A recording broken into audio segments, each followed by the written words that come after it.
आज की ये हमारी जो वर्कशीट नंबर 21 है, ये सामाजिक विज्ञान विषय से संबंधित इतिहास पाठ 5 जब जनता बगावत करती है, कक्षा 8वीं से संबंधित है। और ये हमारी वर्कशीट रहेगी शुक्रवार यानी कि 11 दिसंबर 2020 से संबंधित।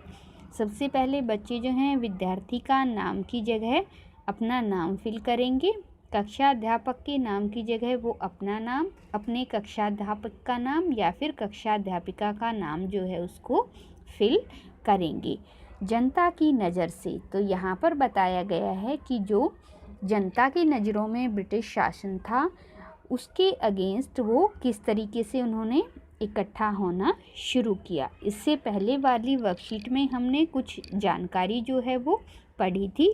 अब उससे आगे जो है हम जानकारी इस वर्कशीट से एकत्रित करेंगे। तो शुरू करते हैं कि उस ज़माने में लोग अंग्रेज़ शासन के बारे में क्या सोच रहे थे। इसका जायज़ा लेने के लिए आप स्रोत 1 और 2 को पढ़िए। तो सबसे पहला हमें स्रोत जो है वो दिया गया है 84 नियमों की सूची। तो अब आइए हम देखते हैं कि ये 84 नियमों की सूची क्या है। यहाँ महाराष्ट्र के एक गांव में रहने वाले ब्राह्मण विष्णु भट्ट गोडसे द्वारा लिखित पुस्तक माझा प्रवास के कुछ अंश दिए गए हैं। तो यहाँ पर हमें जो है जानकारी जो मिल रही है वो कहाँ से मिल रही है, माझा प्रवास नाम की एक पुस्तक से, जिसको लिखा है विष्णु भट्ट गोडसे ने, जो कि महाराष्ट्र के एक गांव के रहने वाले ब्राह्मण हैं। विष्णु भट्ट और उनके चाचा मथुरा में आयोजित किए जा रहे एक यज्ञ में भाग लेने के लिए निकले थे। विष्णु भट्ट लिखते हैं कि रास्ते में उनकी मुलाकात कुछ सिपाहियों से हुई, जिन्होंने उन्हें सलाह दी कि वो वापस लौट जाएं, क्योंकि 3 दिन के भीतर चारों तरफ कोहराम मच जाएगा। सिपाहियों ने तो कहा वह इस प्रकार था। अंग्रेज सरकार हिंदुओं और मुसलमानों के धर्म को नष्ट करने पर आमादा है। उन्होंने 84 नियमों की एक सूची बनाई है और कलकत्ता में सारे राजाओं और राजकुमारों की मौजूदगी में इसका ऐलान कर दिया है। किन्होंने सिपाहियों ने बताया कि राजा उन नियमों को मानने के लिए तैयार नहीं है। उन्होंने अंग्रेजों को घातक परिणामों की चेतावनी दी है। राजाओं ने कहा है कि अगर ये कानून लागू किए गए तो भारी उथल पुथल मच जाएगी। कि राजा भारी गुस्से में अपनी राजधानियों को लौट गए हैं और तमाम बड़े लोग योजनाएं बना रहे हैं। धर्म युद्ध के लिए तारीख जो है वो तय कर ली गई थी और मेरठ छावनी से एक गुप्त योजना तैयार करके विभिन्न छावनियों में भेज दी गई थी। तो ये पहला स्रोत है जिससे हमें ये सारी जानकारी मिलती है। अब हम चलते हैं दूसरे स्रोत की तरफ और देखते हैं कि उसमें हमें कौन सी जानकारी जो है वो उपलब्ध करवाई गई है। तो देखिए स्रोत 2 जो है उसमें बताया गया है जल्दी ही हर टुकड़ी में उत्तेजना छा गई। तो देखिए उस दौर की और एक और झलक सूबेदार सीताराम पांडे के संस्मरणों से मिलती है। तो ये जो हमें जानकारी मिल रही है ये हमें मिल रही है सीताराम पांडे नामक सूबेदार की स्मरण में, जो उन्होंने खुद से लिखे हुए हैं, जो कि बंगाल नितिबे आर्मी में सिपाही के तौर पर 1812 में भर्ती हुए थे और 1860 में सेवानिवृत्त हुए थे। उन्होंने बगावत को दबाने में अंग्रेज़ों की मदद की। हालांकि उनका बेटा भी विद्रोहियों के साथ था और अंग्रेज़ों ने उसे सीताराम की आंखों के सामने ही मार डाला था। सेवानिवृत्ति के बाद उनके कमान अफसर नॉरगेट ने उन्हें अपने संस्मरण लिखने के लिए प्रेरित किया। सीताराम ने 1861 में अवधी भाषा में, तो यहाँ पर ये बात ध्यान देने लायक है कि उन्होंने अपना संस्मरण जो है वो कौन सी भाषा में लिखा, अवधी भाषा में उन्होंने अपना संस्मरण लिखा, जिसको नॉरगेट ने अंग्रेजी में अनुवाद किया। तो अंग्रेज अफसर नॉरगेट ने जो है उनके इस संस्मरण को अवधी भाषा से अंग्रेजी भाषा में जो है वो ट्रांसलेट कर दिया और फ्रॉम सिपॉय टू सूबेदार, और इस नाम से उनके इस संस्मरणों को उन्होंने प्रकाशित कराया। सीताराम पांडे के संस्मरणों का एक अंश इस प्रकार है तो यहाँ पर आगे हम जो पढ़ेंगे वो सीताराम पांडे के उन लिखे हुए संस्मरणों का एक हिस्सा है। मेरा मानना है कि अवध पर हुए कब्जे में सिपाहियों के भीतर गहरा अविश्वास भर गया था और वे सरकार के खिलाफ साजिशें रचने लगे थे। अवध के नवाब और दिल्ली बादशाह के नुमाइंदों को सेना की नब्ज जानने के लिए पूरे भारत में भेज दिया गया। उन्होंने सिपाहियों की भावनाओं को और हवा दी। उन्होंने सिपाहियों को बताया कि विदेशियों ने बादशाह के साथ कितना बड़ा धोखा किया है। उन्होंने 1000 झूठ गढ़ डाले और सिपाहियों को अपने मालिकों अंग्रेज़ों के खिलाफ बगावत करने के लिए उकसाया ताकि दिल्ली में बादशाह को दोबारा गद्दी पर बैठाया जा सके।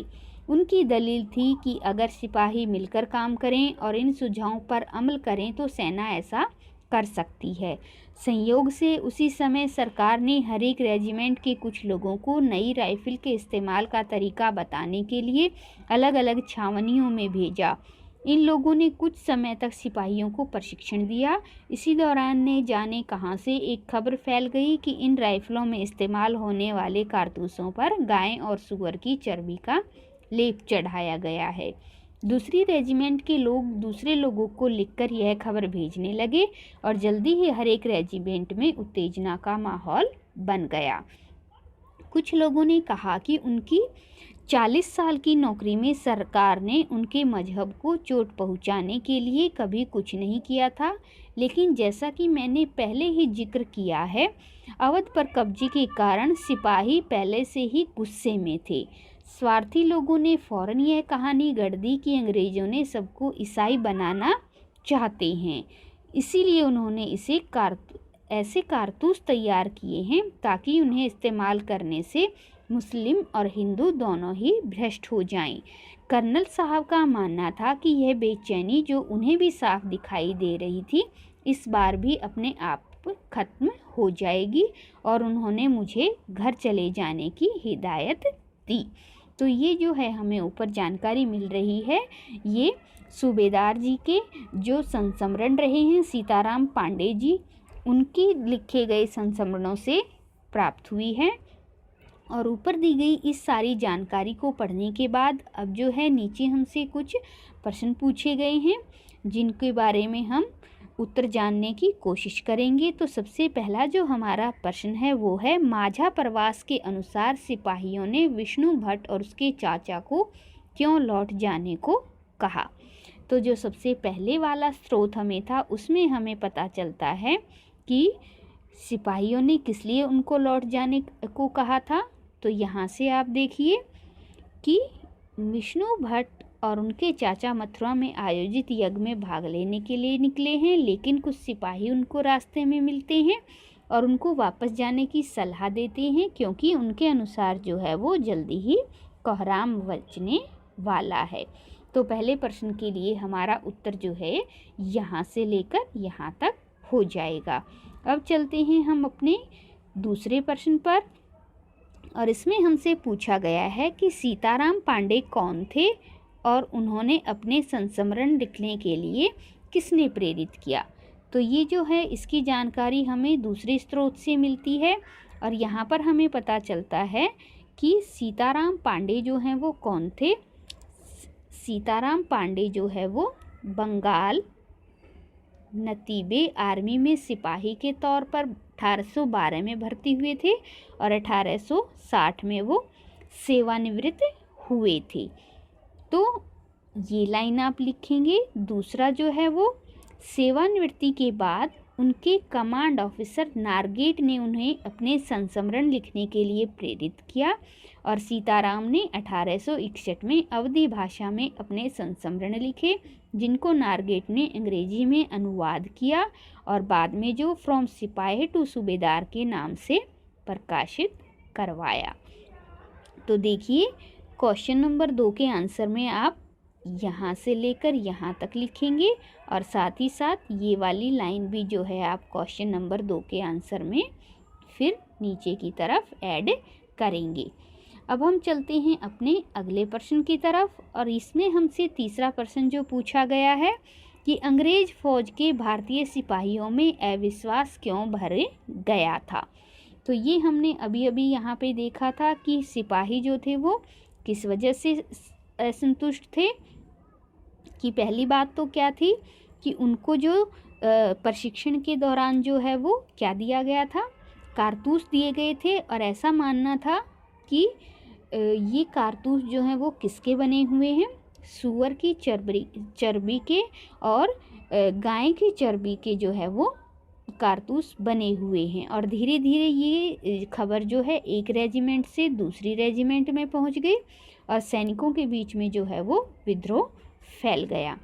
तो हम देखते हैं कहाँ से हम अपना उत्तर देंगे। तो देखिए कि कुछ समय तक के लिए सिपाहियों को प्रशिक्षण दिया गया और इसी दौरान न जाने कहाँ से खबर फैल गई कि इन राइफलों में इस्तेमाल होने वाले कारतूसों पर गाय और सूअर की चर्बी का लेप चढ़ाया गया है और इससे उनके बीच में जो है वो उत्तेजना का माहौल बन गया और उन्हें क्या लगने लगा कि अंग्रेज उनको जो है वो क्या बनाना चाहते हैं, ईसाई बनाना चाहते हैं और उनसे उनका धर्म जो है वो भ्रष्ट हो जाएगा और इसीलिए जो है वो बेचैन हो गई।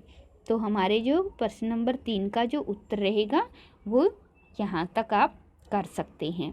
फिर है हमसे क्वेश्चन नंबर 4 पूछा गया है कि इतिहास को जानने में संस्मरण किस प्रकार सहायक हो सकता है, विस्तार से लिखिए।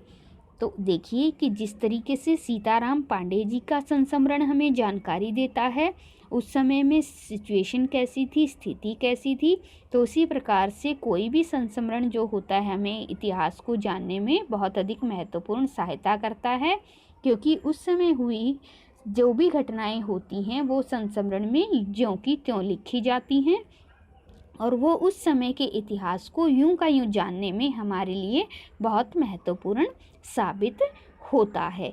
इसीलिए किसी भी संस्मरण में के थ्रू जो हमें इन्फॉर्मेशन प्राप्त होती है वो जहाँ तक माना जाता है इतिहासकारों का तो वास्तव में वो वास्तविक होती है और उसमें जो है हमें झूठ बहुत कम देखने को मिलता है। इसीलिए इतिहास को जानने में संस्मरण जो है वो हमारी बहुत अधिक सहायता करते हैं। अब जो है हमारी वर्कशीट यहाँ पर कंप्लीट हो जाती है और अंत में हमें दिखाई दे रहा है कोविड के संबंध में उचित व्यवहार संबंधी संदेश और इसके अनुसार जो है कोविड-19 के विरुद्ध लड़ाई में सुरक्षित रहने के लिए हमें हमेशा मास्क का इस्तेमाल करना चाहिए।